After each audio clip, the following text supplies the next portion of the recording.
আজ ১৬ ডিসেম্বর মহান বিজয় দিবস। শ্রদ্ধা ভালোবাসায় জাতি স্মরণ করছে মহান মুক্তিযুদ্ধে অগণিত বীর শহীদদের। বাংলাদেশ সেনাবাহিনীর আর্টিলারি কোরের ৩১ বার তোপধ্বনির মাধ্যমে বিজয় দিবসের দিনের কর্মসূচি শুরু হয়। বিজয় দিবস উপলক্ষে আজ ভোরে সূর্যোদয়ের সাথে সাথে সাভার জাতীয় স্মৃতিসৌধে ফুল দিয়ে শ্রদ্ধা জানিয়েছেন রাষ্ট্রপতি মোহাম্মদ শাহাবুদ্দিন এবং অন্তর্বর্তীকালীন সরকারের প্রধান উপদেষ্টা অধ্যাপক মোহাম্মদ ইউনুস। প্রথমেই শহীদ বেদিতে পুষ্পস্তবক অর্পণ করেন রাষ্ট্রপতি। ৩ বাহিনীর সমন্বয়ে গঠিত একটি দল এ সময় ৭১-এর বীর শহীদদের প্রতি সশস্ত্র সালাম জানায়। পরে প্রধান উপদেষ্টা ফুল দিয়ে শহীদদের প্রতি শ্রদ্ধার্ঘ্য অর্পণ করেন। সশস্ত্র বাহিনীর সদস্যদের সালাম ও বিউগলের শব্দে শহীদদের প্রতি সম্মান জানানো হয়। পরপর শ্রদ্ধা জানান বাংলাদেশের প্রধান বিচারপতি ডক্টর সৈয়দ রেফাত আহমেদ। বিএনপির কেন্দ্রীয় নেতারা বিপুল সংখ্যক কর্মী সমর্থক সহযোগে শহীদ বেদিতে ফুল দিয়ে মুক্তিযুদ্ধে প্রাণ উৎসর্গকারী বীর শহীদদের প্রতি শ্রদ্ধা জানান। ৭১-এর যে স্বপ্নটা আমাদের ছিল, যে বিশ্বাসটা আমাদের ছিল, যে প্রত্যাশাটা আমাদের ছিল, রাষ্ট্র সেই প্রত্যাশাটা পূরণ করতে পারেনি।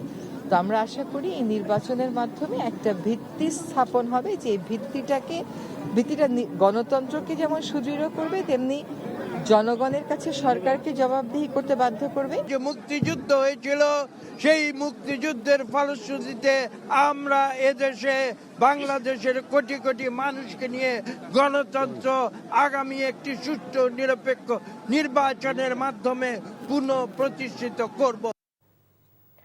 মুক্তিযুদ্ধের আত্মউৎসর্গকারী বীর শহীদদের প্রতি শ্রদ্ধা জানাতে জাতীয় স্মৃতিসৌধে সমবেত হচ্ছেন বিএনপি, এনসিপি সহ বিভিন্ন রাজনৈতিক দল ও সামাজিক সাংস্কৃতিক সংগঠনের নেতাকর্মী সহ সর্বস্তরের মানুষ। স্মৃতিসৌধ এলাকায় আছেন সিনিয়র করেসপন্ডেন্ট ওবায়দুল্লাহ মামুন। মামুন, স্মৃতিসৌধ এলাকায় মানুষের সমাগম কেমন দেখছেন?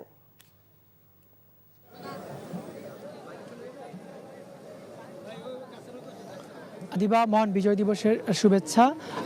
রক্তক্ষয়ী সংগ্রামের যে দীর্ঘ ৯ মাস বাঙালি রক্তক্ষয়ী সংগ্রামের মধ্য দিয়ে যে ১৯৭১ সালের ১৬ ডিসেম্বর আজকের এই দিনে যে নতুন একটি মানচিত্র পেয়েছিল, সেই মানচিত্রের পেছনে, মানচিত্র সৃষ্টির পেছনে যে সকল বাঙালিরা তাদের আত্মত্যাগ করেছিলেন, প্রাণ দিয়েছিলেন, সে সকল বাঙালিদেরকে আজকের এই দিনে কিন্তু শ্রদ্ধা জানাতে সকাল থেকেই কিন্তু এই সাভারের স্মৃতিসৌধে শ্রদ্ধা জানাচ্ছেন সর্বস্তরের মানুষ।